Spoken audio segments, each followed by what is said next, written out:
Ma'am, Pakistan penal code का section 320 किस offence को डील करता है और किस बारे में बताता है? सेक्शन 320 असल में है रश ड्राइविंग के हवाले से, और इस रश ड्राइविंग की वजह से अगर किसी का कत्ल हो जाता है, कोई बंदे की डेथ हो जाती है, तो उसको इस सेक्शन में डील करते हैं। और इसके मुताबिक इसकी सज़ा होती है 7 साल और साथ दियत के साथ फ़ाइन लगता है। बिल्कुल ठीक है। और दियत अगर आप एट द टाइम पूरी अमाउंट पे नहीं कर सकते तो इसमें इंस्टॉलमेंट भी हो जाती है। और इसमें यह है कि जैसे आजकल के आपने देखा होगा नौजवान नस्ल बात नहीं सुनती और घर वालों की भी कोई इतना ज़्यादा देखभाल मतलब बात नहीं सुनी जाती और बच्चे रश ड्राइविंग करते हैं। और अभी रिसेंटली ना मेरे पास एक केस आया था इसी केस से रिलेटेड। उसमें यही था कि बच्चा था, सेकंड ईयर का स्टूडेंट था। उसने बाइक चला रहा था और बहुत तेज़ उसने बाइक चलाई, जिसकी वजह से उसका एक्सीडेंट हो गया। और आगे वाली बाइक गाड़ी को जो हिट किया है उसमें जो बंदा मौजूद था उसकी एट द स्पॉट डेथ हो गई। अच्छा। और ख़ुद वो दूर जाके गिरा, उसको काफ़ी चोटें भी आ गई। और वो कम से कम 1 वीक वो हॉस्पिटल में एडमिट खुद रहा। सही।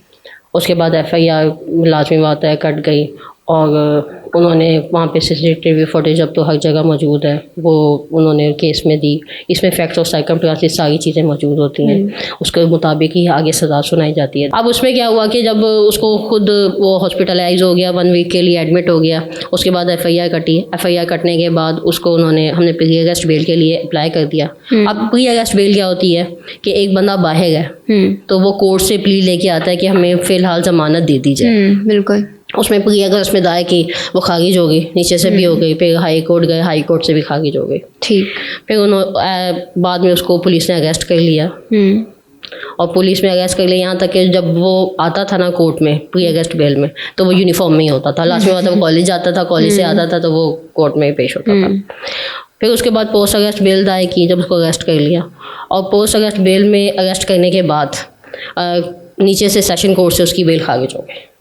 ठीक। इसी बेस के ऊपर कि भाई उसने फुटेज मौजूद थी, उसने अरेस्ट करने किया था। अब हमने हाई कोर्ट में अप्लाई किया, तो अभी 4/3/2024 को ना उसकी बेल हमने ज़मानत मंजूर करवा ली। ठीक।